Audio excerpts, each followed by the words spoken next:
And then what I'll do on here is I've already, and on my other pieces, and I'll show that in a minute, I've marked in onto that pattern exactly where I wanted to have my overlays and overlaps and my key points, pieces that I knew I wanted to mirror, pieces that I knew wanted to go underneath where they were going to be doubled up or flipped over.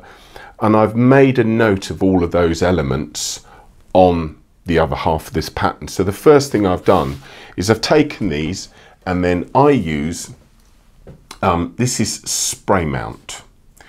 So this particular one is by 3M and it is a repositionable spray adhesive. So I like to be able to move things around. You can get a permanent version, but there's no point because, you know, these patterns could get used in a multitude of different ways and this is just one step of the process. But this is why I was saying the reality is that you don't have to be precious over the card that you're using. I just find for me this is a bit more, it's a bit more durable and I like the feel of it being far more like a pattern at this stage. So we literally, and I'm just going to do one,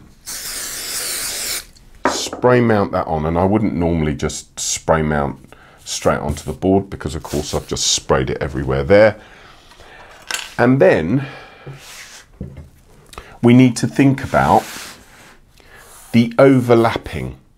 So whether this, now this particular panel on my other board, you'd see that's this one is a mirror.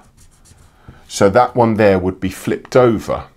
Okay, whereas others, and we know that this is deciding whether this is going to go over the top or underneath. And I think on the other ones, and I'll just double check, this was an underneath. So I tend to put my arrows on panels that go underneath because I know that there is the side that I need to add my overlap, and that's really inaccurate. I'm being really rough here, but at least it sort of gives you that idea.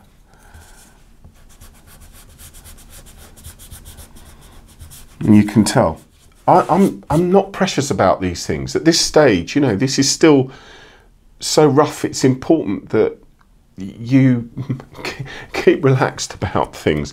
If you make a mistake, if you need to reposition something, if you get something not quite right, move on, do it again.